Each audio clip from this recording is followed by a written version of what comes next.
Hey guys, welcome back to my कोडशाला। दोस्तों, हम इस वीडियो में ट्रैपिंग रेन वाटर प्रॉब्लम को सॉल्व करेंगे। देखेंगे कि हम रेन वाटर को कैसे ट्रैप कर सकते हैं। तो चलिए शुरू करते हैं। तो हमारा जो प्रॉब्लम का स्टेटमेंट होगा वो कुछ ऐसे है।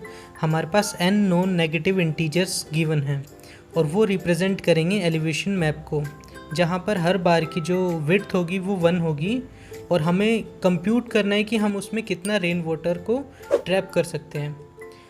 तो एग्जांपल के रूप में हम कोई एक एरे लेते हैं जिसमें 30204 उसकी वैल्यू होगी।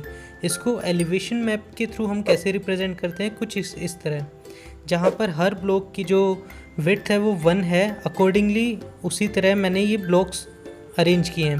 3 के लिए 3, 0 के लिए 0, 2 के लिए 2, 0 के लिए 0 एंड 4 के लिए 4 ब्लॉक्स।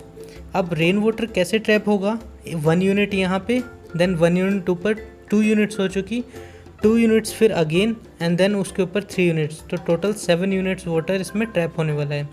तो इसको हम सोल्व कैसे करेंगे, तो इस वीडियो में बिल्कुल बेसिक मेथड हम यूज़ करेंगे। तो ये हमारे पास गिवन एरे था। सबसे पहले हम क्या लेंगे, एक वेरिएबल लेंगे रेज, जिसकी वैल्यू 0 से इनिशिएट करेंगे। देन हम एक लूप चलाने वाले इस एरे पे जिसमें i की वैल्यू 1 से लेके n-1 से छोटी होगी।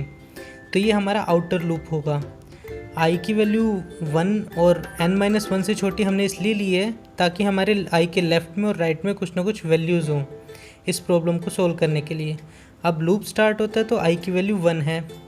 देन हम एक और इंटीजर लेंगे लेफ़्ट नाम का, जिसमें इस i इंडेक्स पे जो एरे की वैल्यू है वो पुट कर देंगे।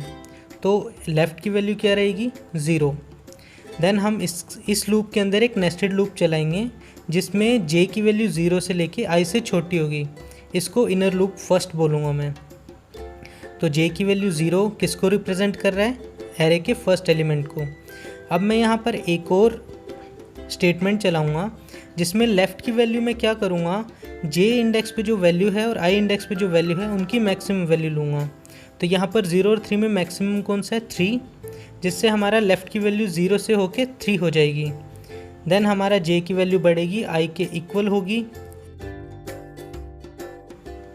अब मैं एक और वेरिएबल को डिफ़ाइन करूँगा राइट, जिसमें एरे i इंडेक्स पे जो एरे की वैल्यू है वो पुट करूँगा, जिससे राइट इक्वल टू 0 हो जाएगा। देन इनर लूप 1 की तरह मैं एक और लूप चलाऊँगा जिसमें j की वैल्यू i+1 से n से छोटी तक रहेगी। तो इसको मैं इनर लूप 2 बोल दूँगा। अब इसमें j की वैल्यू 2 से स्टार्ट होगी और मैं जैसे लेफ़्ट के लिए किया था वैसे ही राइट के लिए करूँगा। मैक्सिमम वैल्यू को राइट में पुट कर दूँगा। अभी राइट की वैल्यू 2 हो जाएगी। देन j बढ़ेगा, अभी भी राइट की वैल्यू 2 रहेगी। देन j फिर से बढ़ेगा तो राइट की वैल्यू 4 हो जाएगी। तो यहाँ से मेरे को लेफ़्ट और राइट दोनों की वैल्यू मिल चुकी है और दोनों ही लूप एंड हो चुके हैं। तो i1 के लिए लेफ़्ट की वैल्यू 3 है, राइट की वैल्यू 4 है। देन हम एक स्टेटमेंट चलाएंगे वाटर की क्वांटिटी निकालने के लिए। जिस रेज की वैल्यू मैंने स्टार्टिंग में 0 ली थी, तो रेज की वैल्यू को अपडेट करना है हमें।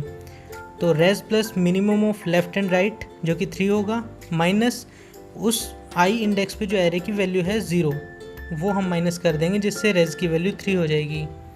देन हमारा ये जो i इंडेक्स पे वाटर ट्रैप होगा वो हो जाएगा 3।